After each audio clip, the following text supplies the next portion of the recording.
우리도 뭔가 영향을 받게 되면 변화가 시작되죠. 예수 그리스도의 부활을 믿게 되면 정말 많은 변화가 일어나게 됩니다. 죽으면 끝이라고 생각하는 사람의 살아가는 방식과 죽음 이후의 세계가 있다고 생각하는 사람은 죽어서 문제가 아니고 지금 이 땅을 살아가는 데 영향을 주기 때문에 부활신앙은 지금 내가 어떻게 살아가는지에도 영향을 미치기 때문에 매우 중요한 신앙인 것이죠. 믿음이 생겨요. 어떤 믿음? 죽으면 끝이 아니구나. 죽음 이후에 다시 살 수 있구나라는 믿음, 그리고 또 소망이 생기죠.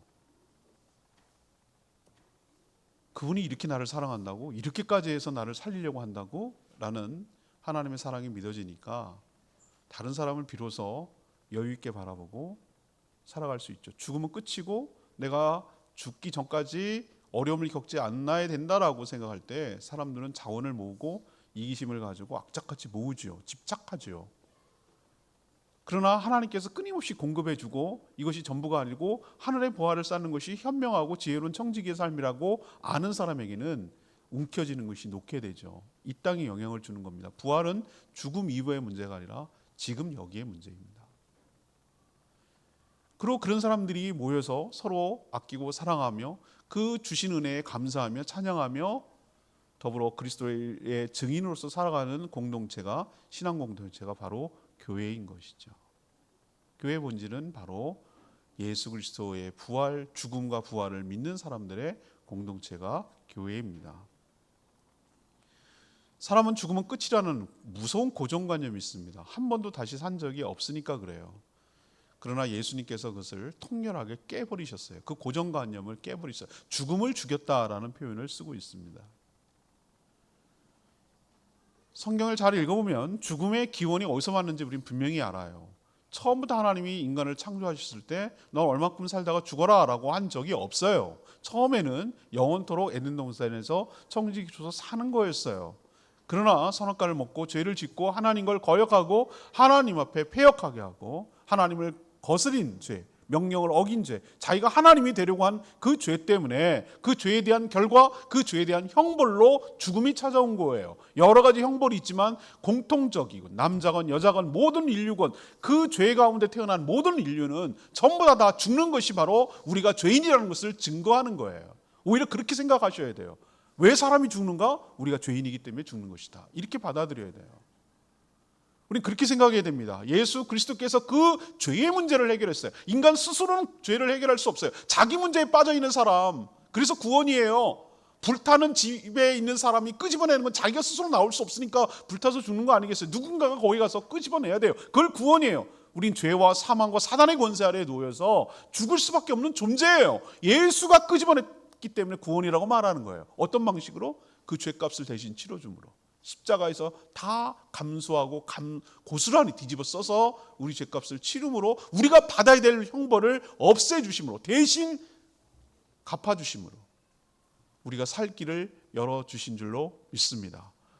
죄의 문제가 해결되니 죽음의 문제가 해결됐어요. 그러니까 예수님이 다시 살아나서 죽음의 문제를 해결했다. 우리가 의롭게 되었다는 것을 증거하시려고 부활하신 줄로 믿습니다. 오늘 성경에 보면, 성경 이후에 수많은 예수님을 믿었다고 말하는 사람들의 특징이 하나 있어요. 부활하신 주님을 만나기 전과 만난 후에 삶이 완전히 달라져요. 이 땅에 살아가는 동안에 영향을 미친다는 뜻이에요. 여러분, 부활 믿기 전과 후가 어떻게 달라질까요? 오늘 제자들의 모습 보면은 너무 뚜렷하게 보여요. 이것이 제자들의 모습만이 아니라 바로 우리들의 모습이 될 줄로 믿습니다. 그리고 우리의 모습이어야 할 줄로 믿습니다. 부활 이후에 어떤 변화를 가져왔는지 오늘 말씀을 통해서 들으시고 우리도 이런 변화 가운데서 역동적으로 능력 있게 살아가는 복된 인생 되기를 축복합니다. 첫 번째, 부활이 가져온 첫 번째 변화는 이거예요. 절망, 불신 가운데 있었어요. 언제? 부활하신 주님을 만나기 전에. 부활하신 주님을 만나게 돼서 소망과 믿음으로 인생이 바뀌었어요. 제자들 보니 알겠어요. 부활 소식을 들은 첫 반응은 놀람과 무서움이었어요. 여인들 3명이 예수님 부활하시기 전에 그걸 생각도 못하고 일도 생각 못하고 단지 갑작스럽게 장례를 치렀기 때문에 예수님의 시신에다가 향품을 발라서 마지막 가시는 길에 애도를 해야 되겠다라는 생각, 그 사랑하는 마음 때문에 무덤에 갔어요. 그 여인들이 고민한 것은 이 무덤문을 누가 옮겨주지? 이걸 고민한 거예요. 어제 토요일날 본문 묵상이 그거였어요. 그랬더니 무덤은 옮겨져 있고 흰옷 입은 천사가 네가 나사렛 예수를 찾는구나. 그분은 죽지 않고 다시 말씀대로 살아나셨다. 봐라, 여기에 있는 무덤이 그것을 증거하지 않느냐라고 빈 무덤을 보여줬다고 그랬어요. 그 빈 무덤이 뭐냐? 예수님이 누이셨던 자리, 예수님이 시신이 감싸서 세마포로 누이셨던 자리, 그 자리였어요. 제가 부활절 여러 번 설교했습니다만 그 누이셨던 자리를 한번 잘 보시란 말이에요. 어떻게 돼 있는가? 헝겊이, 그 세마포가 그대로 싼 채로 있었어요. 근데 그 안에 시신이 없는 거예요. 만약에 스스로 풀어서 헤쳐 나왔다면 시신이 그 세마포가 엉클어져 있어야 되잖아요. 아니 누가 가져갔으면 통째로 가져갔겠죠. 왜 세마포만 남냐 말이죠. 마치 어떤 거냐면은 꽃이 뇌꼬치처럼 이렇게 있는데 그 안에 있는 내용물만 어떻게 빠져나간 거예요. 연기처럼. 이게 놀랍지 않아요? 이게 부활의 능력이고 증거입니다. 빈 무덤 봐라. 저 누우셨던 곳을 보라는 거예요. 만약에 천사가 그런 얘기를 안 했으면은 이 여인들은 못 믿었을 거예요. 누가 가져갔지? 뭐 이런 생각했을 거예요. 다시 살아난다는 생각 1도 안 했을 거예요. 그런데 그 여인들이 나오는 그 순간 누구가 만납니까? 예수님이 만나요. 막달라 마리아 만나요. 그 마리아라는 여인은 7 귀신이 들렸다고 너무 고통 가운데 있는데 예수님께 고침받고 예수님께 치유받아서 정상으로 돌아온 바로 그 여인이었어요. 하나님의 사랑과 하나님의 은혜를 받은 자가 하나님을 찾고 하나님을 구하는 일이 합니다. 그리고 나를 사랑하고 나를 찾는 자는 나를 만날 거라고 하셨어요. 막달라 마리아가 제일 먼저 만나는 거예요. 다른 제자 아니었어요. 베드로, 야고보, 요한 아니었어요. 이 여인이었어요. 주님을 간절히 찾는 자, 주님을 사랑하는 자가 부활하신 주님을 만나게 되는 은혜를 잊게 될 줄 믿습니다. 그 여인도 몰랐어요. 동산직인 줄 알았다고 그랬어요. 당연하죠. 살아난다는 거 1도 생각 안 했으니까. 형태도 달라졌어요. 몰라봤어요. 그런데 이름 부르고 알았어요. 양은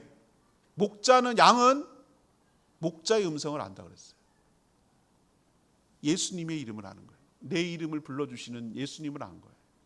변화했지만 그분이 예수님이라는 것을 그때 깨달았어요. 그리고 엎드렸어요. 그리고 그 발을 잡았어요. 그러고 나서 두렵고 떨렸지만 벌벌 떨고 있는, 자기처럼 무서움과 두려움에 떨고 있는, 문 꼭꼭 걸어 잠그고 예수님처럼 자기도 잡혀가서 십자가에 죽을까 봐 벌벌 떨고 있는 그 제자들에게 이 이야기를 전달해 줬어요. 그랬더니 놀라긴 놀랐어요. 확인하고 싶었어요. 그래서 베드로하고 요한이 달려나와서 빈 무덤을 확인했지만 그들은 그냥 낙심하고 또 돌아가고 말았어요. 이번에 또 다른 사람이 있어요. 그 사람이 누구냐? 엠마오로 가는 사람이었어요. 일장 춘몽이야. 다 끝났어. 우리가 꿈꾸던 하나님의 나라는 다 이걸로 물거품이 됐어. 한번 큰 긴 꿈을 꾼 것 같아. 나는 그분이 이스라엘을 회복할 자로 여겼어. 다시 말해서 로마의 압제로부터 해방시켜서 이스라엘을 구원할 자로 여겼다. 근데 이렇게 십자가에서 허무하게 죽을 줄은 몰랐다. 이제 고향으로 낙향하고 고향으로 가세. 그리고 엠마오로 가는 그때에 예수님이 그에게 접근하셨어요. 근데 다른 모양으로 나타나셨다고 그랬어요. 12절에 보니까 다른 모양으로 그들에게 나타나셔가지고 그들이 몰라봤어요. 처음에는. 그러다가 언제 눈이 떴느냐? 해가 저물어서 주막 같은 여인숙같이 이제 잘 곳에 가가지고 저녁 식사를 하는 가운데 떡을 뗄 때 눈이 빡 떴어요. 왜? 확 연상이 되는 거예요. 예수님께서 오병이의 기적, 칠병이의 기적을 보이시고 또 마지막 6월절 만찬, 성찬식의 기원이 되는 6월절 만찬할 때 떡을 떼고 감사하고 축사하시고 이런 장면이 크로스된 거예요. 겹쳐진 거예요. 아, 주님이시다 할 때 주님이 사라졌어요. 확인했으니까. 우리가 예수님께서 길에서 가면서 말씀으로 풀어주실 때 우리의 마음이 뜨거워지지 않더냐라고 이제 다 그 이유를 알게 되고 그분이 주님이라는 것을 확신하게 됐어요. 그리고 그 밤이에요. 날이 저물었어요. 그런데도 불구하고 그 제자들은 거기 머물러 있지 않아요. 여기 머물자고 해놓고서 예수님한테 그 밤에 횃불 들고서라도 그렇게 나처럼 괴로워하고 힘들어하고 숨어있는 그 제자들이 생각을 한 거예요. 그들에게 찾아가가지고 예수님 만났어. 예수님 살아났어. 예수님 말하는 게 맞았어. 우리가 평상시 살아계실 때 그렇게 얘기했던 말이 맞았다고 얘기하는데도 불구하고 나머지 제자들은 믿지 않았어요. 어떻게 이게 가능하냐? 사람이 산다는 게 말이 돼? 라고 얼마나 뿌리 깊은 고정관념인지 예수님이 몇 차례나 걸쳐서 그 제자들에게 얘기했는데 그게 안 들어오는 거예요. 우리도 그렇습니다. 부활하신 주님을 인격적으로 만나기 전에는 저 여러 사람들이, 목사인 제가 또 다른 먼저 믿은 사람이 백날 얘기해봐도 안 믿습니다. 이게 말이 되냐? 이렇게 생각합니다. 여러분, 기독교는 관념 종교가 아니에요. 공부하고 무슨 알은 그렇게 해서 배우는 게 아니고 체험 종교입니다. 부활하신 주님을 여러분 인격적으로 만나야 될 줄로 믿습니다. 만나면 사람이 바뀌게 돼 있어요. 그걸 어떻게 부정할 수 없어요. 자가당착이 되잖아요. 나를 부정할 수는 없잖아요. 내가 만났는데 그걸 어떻게 부정하냐고요. 살아계신 주님, 부활하신 주님을 여러분 만나게 되는 은혜가 있게 되기를 바랍니다. 만나야 바뀌어요. 만나야 바뀐다고요. 안 만나면 절대로 안 바뀌어요. 그냥 척하는 것뿐이에요. 살아계신 하나님이 여러분에게 찾아와서 살아계신 그분이 여러분에게 보여지고 만나서 1대1 관계를 맺는 축복이 여러분 삶 가운데 있게 되기를 바랍니다. 그 전까지는 어떻게 사는가? 만나기 전에는 슬퍼하며 두려워하며 무서워하며 염려하며 낙심하며 이렇게 있을 수밖에 없어요. 안 믿겨지니까, 말씀이 안 믿어지니까. 그때 14절에 예수님이 찾아오십니다. 예수님이 뭐라고 합니까? 11제자 숨어 있었어요. 음식 먹고 있었어요. 예수님이 그들에게 나타나셨어요. 놀랍지 않으세요? 벽이 문제가 아니에요. 문이 문제가 아니에요. 부활하신 몸은 그것을 자유롭게 초월하며 넘나들 수 있다는 걸 보여줘요. 그 사람이 어떻게 되냐? 여러분 좀 제발 좀 믿으셔야 돼요. 여러분 엑스레이는 통과하잖아요. 이런 벽도 통과하잖아요. 비파괴 검사를 그렇게 하는 거잖아요. 금속도 통과하잖아요. 근데 왜 여러분들은 그렇게 맨날 안 되지? 고정관념에 빠져 있습니까? 부활하신 주님은 시공을 자유롭게 넘나드는 분인 줄로 믿습니다. 근데 그분이 그분이에요. 딱 같은 분이라고요. 그래서 그 제자들에게 책망하는 소리가 우리들을 향해서 책망하는 것 같아요. 뭐라고 14절에 합니까? 믿음이 없는 것, 그리고 마음이 완악한 것, 이걸 꾸짖으셨다고 그랬어요. 믿음이 없는 게 뭡니까? 이게 처음 얘기입니까? 아니죠. 이 제자들에게 이미 십자가에 달리기 전에 몇 차례나 걸쳐서 내가 십자가에 죽을 것이야, 그리고 죽은 것이만 신경 쓰고 거기에만 마음에 꽂히지 말고 죽은 지 사흘 만에 다시 살아날 것이야 라고 얘기했는데도 안 믿었다가 이렇게 목격자들이 곳곳에서 동시다발적이 아니고 여기선 여기, 여기선 여기, 얘는 또 여기 이렇게 와가지고 얘기해줬는데도 불구하고, 살아나는 것을 본 자들이 얘기해줬는데도 불구하고 여전히 불신하니까 그게 완악한 마음이거든요. 믿지 않으려는 마음. 마음이 딱딱하고 굳어져서 쉴드를 치고 방어치고 절대 나 안 믿어, 안 믿기로 작정한 사람처럼 이렇게 불신한 마음이, 그게 완악한 마음이라고. 그걸 주님이 엄청나게 책망하셨어요. 바로 이 모습이 우리의 모습이에요. 안 믿으려고 한 작정한 사람처럼 마음이 완악하고 불신이 가득한 마음, 이런 상태로 우리가 있었는데 부활하신 주님이 그 제자들에게 찾아오신 것처럼 우리에게도 찾아오셔서 자신이 부활하셨음을 직접 보여주시고 만나주시고, 그 뒤에 제자들은 처음에는 놀랐으나 그러나 점점 분명해지고 확신에 차고 기쁨이 넘치고 소망 가운데 살아가게 되는 인생으로 바뀌게 되는 줄 믿습니다. 여러분도 이 부활하신 주님을 인격적으로 1대1, 인격적이란 말은 살아계신 그분, 죽은 남의 하나님이 아니고 남의 주님이 아니고 나의 주님으로 나에게 오신 그 주님, 부활하신 주님을 만나는 축복이 있어서 여러분의 삶도 확실하게 완전히 변화되는 역사가 있게 되기를 바랍니다. 슬픔, 낙심, 절망, 괴로움에서 기쁨, 희망, 소망, 믿음으로 넘쳐나는 복된 인생으로 바뀌는, 변화되는 역사가 있게 되기를 축복합니다. 두 번째는 뭐냐? 어떻게 부활이 우리 삶을 바꾸는가? 온 천하에 다니며 복음을 전파하는 사람으로 인생의 목적이 달라집니다. 책망했으면 다시 안 볼 것 같죠? 예수님이 이렇게 강하게 책망했는데, 야, 너네 그럴 줄 몰랐다. 왜 이렇게 왔냐? 내가 너네들 실망했다. 너네 이제 볼 일 없다. 이제 이렇게 하시고 끝냈습니까? 관계를? 그렇지 않아요. 그럼에도 불구하고, 이렇게 연약한 자들임에도 불구하고 15절에 보니까 그들에게 사명, 특히 전도의 사명, 증인의 사명을 그들에게 부여하고 있어요. 온 천하에, 15절, 너희는 온 천하에 다니며 만민에게 복음을 전파하라. 이것이 부활하신 주님을 만난 제자들에게 한 명령이에요. 범위가 나오죠. 온 천하예요. 여긴 되고 여긴 안 되고 그런 개념이 아니에요. 유럽은 되고 아프리카는 안 되고 아메리카는 되고 이거 아니에요. 온 천하는 모든 지역입니다. 사람이 살아가는 모든 지역, 온 천하예요. 대상은 누구입니까? 만민이에요. 얘는 되고 얘는 안 되고 흑인은 되고 뭘 안 되고 아니에요. 모든 복음이 필요한 모든 살아있는 사람, 만민에게 온 천하에 다니면서 전파하라고 명령하고 있어요. 이게 부활하신 주님을 만난 사람들의 해야 될 사명이에요. 전도해야 될 이유가 뭡니까? 전도해야, 복음을 전해야 16절의 말씀대로 믿고 세례를 받고 구원을 얻기 때문에 그래요. 믿지 않으면 구원을 못 받아요. 구원을 너희들처럼 그런 상황이 있을 때 구원을 받게 하기 위해서 너희가 바로 증인의 삶을 살면서 복음을 전해야 될 사명이 있다는 거예요. 그럼 복음이 뭔데요? 우리말로 치면 기쁜 소식, 굿뉴스. 굿뉴스는 뭡니까? 바로 이거예요. 내 대신에 예수님이 대신 죽으셔서 나의 죄값을 다 치르셨습니다.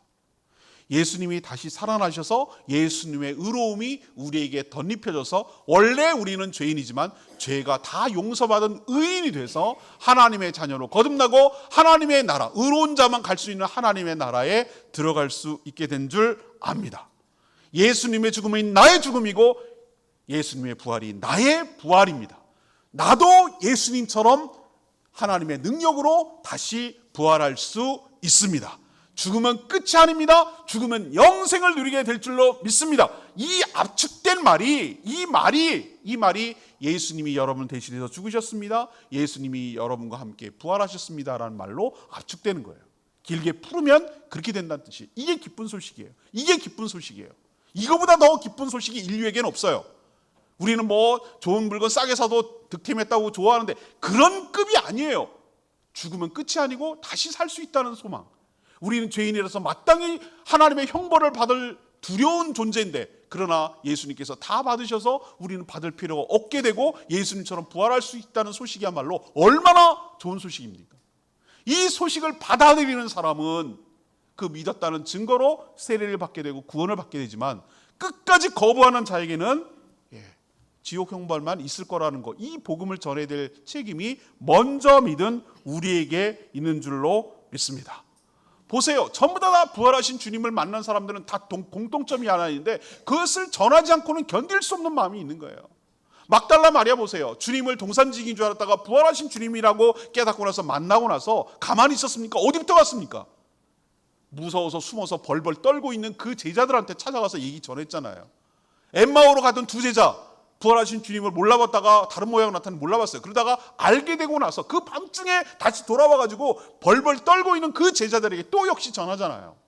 여러분도 좋은 소식이 있으면 정말로 뭐 싸게 판 세일한대요 라는 소식도 막 주변 사람에 알리고 싶잖아요. 여러분 저 단톡방에 알려드렸잖아요.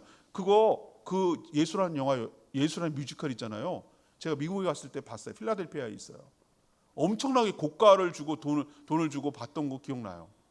그때 저희가 본 거는 천지창조였어요. 테마가 매번 바뀌어요. 어떤 때는 모세에 대해서, 어떨 때는 뭐 아브라함에 대해서, 어떨 때는 이게 중요한 테마로 바뀌는데 그 뮤지컬인데 스케일이 어마무시해요.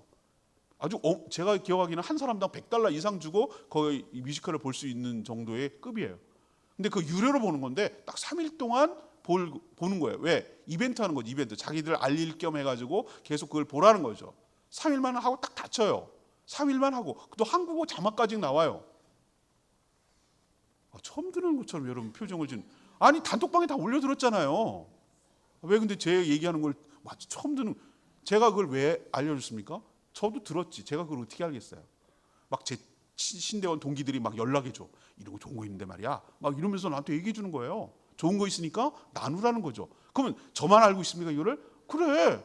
이거 이렇게 좋은 걸 갖다 유료로 근데 무료로 볼 수 있는 정말 좋은 찬스잖아. 예수님을 생애를 쫙 펼쳐가면서 멋지게 그 정말 드라마틱하게 그렇게 뮤지컬로 연출해낸 걸 어디서 보냔 말이야. 그거 보려면 $100 이상 들어와야 돼. 근데 자막까지 띄워주는데잖아. 이 좋은 소식을 내가 알려야지 라고 생각하고 막 나도 알릴 수 있는 데는 알잖아요. 우리 성도들 먼저 알려줘야지. 그러고 막 알려주고 우리 노예 목사님들 좀 이거 좀 알았으면 좋겠다 알려주고 우리 가정교회 하는 분들도 알렸으면 좋겠다라고 또 알려주고 막 제가 단톡방에 알려주잖아요. 저도 막 퍼져주잖아요. 이거 그 심정 아시겠어요?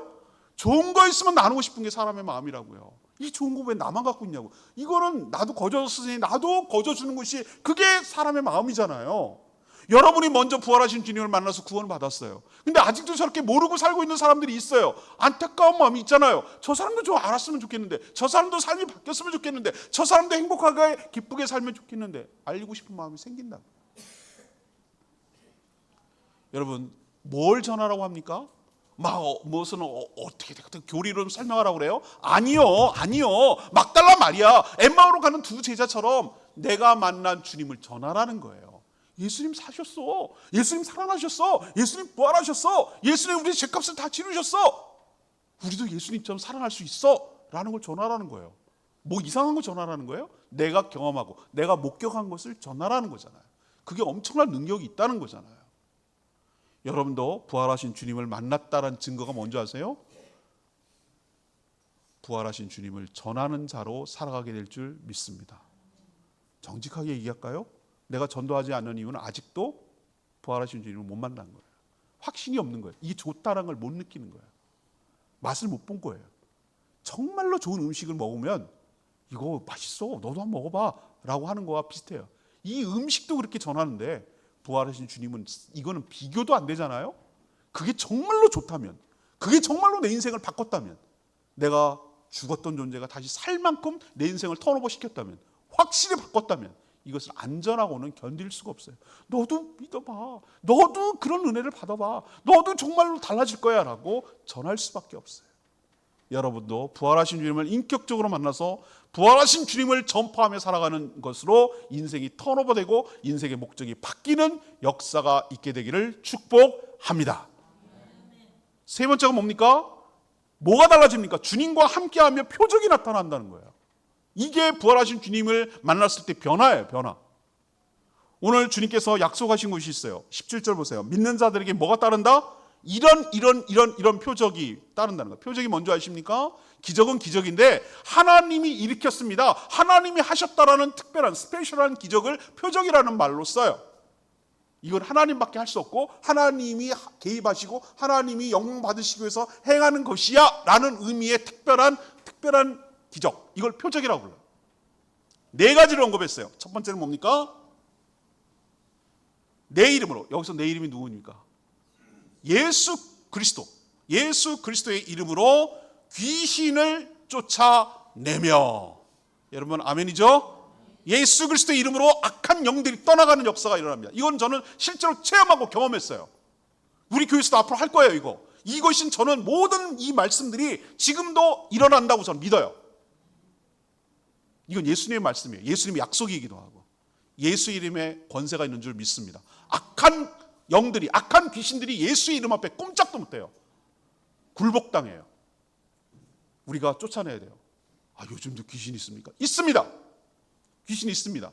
교묘하게 틈타서 우리 사람들에게 또아래를 틀고 잠복해 있습니다. 마치 바이러스처럼 이렇게 숨어 있다가 그 사람이 혼돈되고 어렵고 그렇게 될 때 탁 잠복해가지고 그 사람을 역사합니다. 인생을 망쳐버립니다. 인생을 소용돌이 치게 만들고 다 파괴시켜버립니다. 다 속에 파먹고 딱 도망가는 그거와 비슷합니다. 이용해 먹을 대로 이용해먹고 인생을 다 파괴시킨 다음에 껍질만 남겨놓고 버리고 딴 데로 가는 게 귀신입니다. 절대로 살리는 것이 아니라 죽이는 게 귀신의 역사예요. 사단이 좋아하는 일에 도구가 돼가지고 찢고 나누고 분열하고 욕하고 막 엉망진창으로 세상을 만들어 놓고 혼란스럽게 하고 거기에 내가 쓰임받는지도 모르고 살아가는 게 귀신 들린 사람의 특징이에요.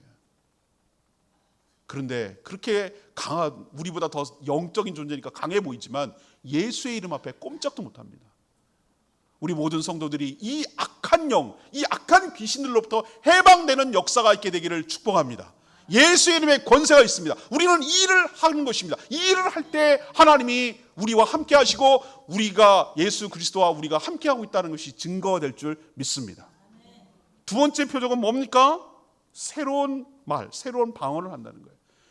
방언이라고 그러니까 방언 기도만 얘기하는 거, 이건 정말 좋게 해석하는 거예요. 물론 방언 기도도 포함됩니다. 그러나 여기서 방언이라고 말하는 것은 새로운 말을 한다는 뜻이에요. 예수 그리스도를 믿으면 그 전과 그 후가 확실히 달라지는 게 뭐가 달라지냐? 말이 달라져요. 말이 달라져. 왜? 그 안에 성령이 계시기 때문에. 언어가 달라져요. 인풋되는 게 달라지니까 아웃풋이 달라진다고요. 예수 믿는 사람들 특징 보세요. 그 전에 뭐 했습니까? 세상 언어를 그대로 다 썼어요. 세상의 언어를 그대로 갖다 썼어요. 세상 논리를 그대로 갖다 썼어요. 똑같았어요. 하나도 구별할 게 없었어요. 그런데 예수 믿고 나니까 그 사람이 뭐가 달라져요? 쓰는 말이 달라져. 왜? 생각이 달라지고 영이 달라지고 혼이 달라지고, 그러니까 달라진 다른 말을 하는 거예요. 은혜의 말을 하고 권면의 말을 하고 화평의 말을 전하고, 세우는 말을 하고 위로의 말을 하고 다른 사람을 도와주는 말을 하고, 말이 달라졌어요. 말이 달라진 걸 통해서 그 사람이 예수 믿는 걸 알아요. 여러분의 말이 달라지기를 바랍니다. 새 방언을 말하게 되기를 바랍니다. 그게 예수 믿었던 증거예요. 내가 함께 있다는 증거예요. 하나님이 나와 함께 한다는 증거예요. 세 번째 표적이 뭡니까? 뱀을 집어올리며 무슨 독을 마실지라도 해를 받지 아니하며. 이게 무슨 뜻이에요? 독사 물려도 괜찮고 무슨 독물 마셔도 괜찮고 그런 개념입니까? 아니요. 독, 뱀, 이것은 우리를 공격하는 여러 가지 공격하는 해로운 것들이에요. 그런 여러 가지 해로운 것들이 우리를 공격해 올지라도 하나님께서 우리를 지키시며 보호하여 주실 줄로 믿습니다. 뭐하는 한? 사명을 감당하느냐? 전도의 사명을 감당하고 예수를 증언하는 사명을 감당하는 한 우리는 그 사명을 다할 때까지 하나님께서 안전하게 보호하여 주실 줄 믿습니다. 다른 때 같으면 벌써 죽었어야 되는 인생인데 하나님께서 살려냈어요. 왜 그런가? 이 사명 감당하라고. 하나님이 너와 함께했다는 표적을 보여주시는 것이에요.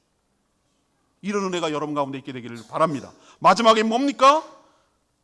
병든 사람에게 손을 얹은 즉 나으니라. 치유의 역사가 일어날 줄로 믿습니다. 그게 무슨 병이든 상관없어요. 그 사람에게 손을 얹고 믿음으로 기도할 때, 성령으로 기도할 때 그 병이 치유되는 역사가 일어날 줄로 믿습니다. 저는 이거 확실하게 믿어요. 그래서 손을 얹고 기도하는 거예요. 아픈 환자들을 놓고 기도하는 거예요. 이런 역사가 교회에서 많이 일어나게 되기를 바랍니다. 이런 표정이 일어나게 되기를 바랍니다. 이게 예수를 증거하는 증거가 도구가 될 거예요. 우리는 자꾸 지금까지 실수하고 살았어요. 방향을 잘못 잡았어요. 전도 많이 하고 할 때 전도지 많이 돌리고 띠 두르고 뭐 하면 그게 전도인 줄 알았어. No. 아니에요. 이 방식대로 취해야 돼요. 이대로 해야 된다고요. 어떻게? 우리가 손을 얹고 기도하면 치유되는 역사가 일어나게 될 줄 믿습니다. 우리가 예수의 이름으로 쫓아낼 때 악한 영이 떠나가는 역사가 일어나게 될 줄로 믿습니다. 우리의 언어가 달라지고 하늘의 언어를, 세상의 언어가 아니라 하늘의 언어를 말하는 사람으로 바뀌게 될 줄로 믿습니다. 우리가 분명히 죽어서 없어져야 되는데 하나님께서 보호를 받고 하나님께서 책임지는 것을 남들이 보고 나도 알고 모든 사람이 알게 될 줄로 믿습니다. 이게 표적이에요. 이게 부활하신 주님을 만났을 때 일어나는 일이에요. 이걸 통해서 무엇을 하기를 원하십니까? 20절 제자들이 나가 두루 전파해요. 이것을 믿고 주께서 함께 역사하사 그 따르는 표적으로 말씀을 확실하게 증언하시니라. 왜 표적을 일으키십니까? 말씀이 확실하다는 것을 증거하기 위해서 주실 줄로 믿습니다. 우리에게 능력을 주십니까? 아니요. 19절에 보세요. 하늘로 예수님께서 올라가서 하나님 우편에 계신다고 그랬어요. 이게 뭐예요? 하나님과 가장 가까운 계셔서 중보기도 하시고 또 우리에게 성령을 보내주셔서 우리와 함께 역사한다고 그랬어요. 함께 역사한다고.